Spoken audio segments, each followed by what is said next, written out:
ద్వాదశ రాశుల్లో ఒకటి కన్యారాశి.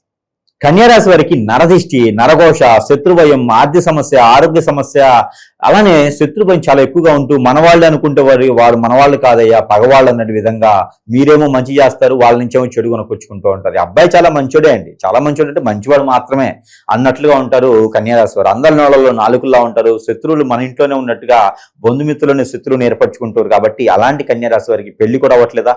పెళ్ళైన కీచురాట్లు ఉన్నాయా? భార్యాభర్తలు గొడవ, కోర్టు వరకు వెళ్ళినటువంటి విషయాలు ఉన్నాయా? ముఖ్యంగా ఆర్థిక సమస్యలు.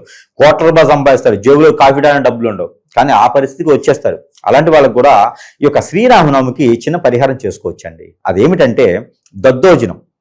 స్వామివారి దద్దోజనం ఎలా ఉండాలో తెలుసా అండి? చెప్తా. ముందు రోజు గేదె పాలు కానీ ఆవు పాలు కానీ సేకరించాలి. దాన్ని కాచి లైట్ గోరువెచ్చగా ఉన్నప్పుడు చివరి వేయాలి. తోడు వేసి దాంట్లో ఒక కరివేపాకు కానీ లేదా ఒక తవనపాకు కానీ వేయాలి.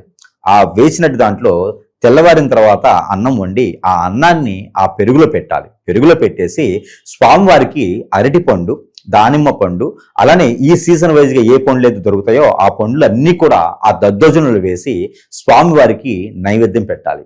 అలాగ పెట్టినటువంటి నైవేద్యం ఆ స్వామివారికి మరొకటి ఏంటంటే ఆవు నెయ్యి దొరికితే గనక స్వచ్ఛంగా ఉండాలి. ఆ ఆవు నెయ్యి, కుంకుమ పువ్వు ఇవన్నీ కూడా స్వామివారికి అదే దద్దోజనంలో వేసి స్వామివారికి నైవేద్యం పెట్టండి. మీకు ఎన్ని రకాల సమస్యలు ఉన్నా కూడా ఇలా చిటికలో వెళ్ళిపోతాయి. ఆ సమస్యల పరిష్కారం దొరుకుతుంది. ఆ దద్దోజనం స్వామివారికి పెట్టి ఇంటిలో పాది అందరూ కూడా మీరు ప్రసాదంగా స్వీకరించండి. ఆ రోజు నుంచి మీకు అష్టైశ్వర్య ప్రాప్తి కలుగుతుంది. ఇంకా కూడా జాతకంలో ఉన్నాయండి, ఏం జరగట్లేదు, మా జాతకం ఏదో తేడాగా ఉంది, ఎవరో ఇది చేపించారనుకుంటున్నారా? సంప్రదించండి నన్ను. సంప్రదిస్తే మీ సమస్యకి పరిష్కార మార్గం చిటికలో చూద్దాం.